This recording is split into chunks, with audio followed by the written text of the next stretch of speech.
করে গরম গরম খিচুড়ি রান্না করা হচ্ছে।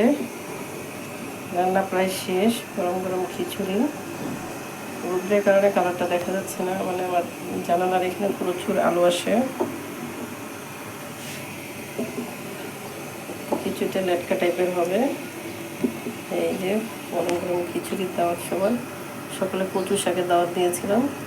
এখন গরম খিচুড়ি, এটা হচ্ছে লাল চাল দিয়ে খিচুড়িটা রান্না করা হয়েছে। আর সাথে আছে একদম দেশি মুরগি, আছে একদম দেশি মুরগি, অরিজিনাল মুরগি, একদম দেশি মুরগি। পালিত মুরগি একজনের আসলে নিয়েছিলাম, গ্রাম থেকে এনে দিছিল। একদম ওই মুরগিটা খুব টেস্টি হবে খাবারটা, ইনশাল্লাহ। সবাই চলে আসবেন আমাদের বাসায়। খিচুড়ি, লেটকা খিচুড়ির দাওয়াত আর হচ্ছে মুরগির দাওয়াত।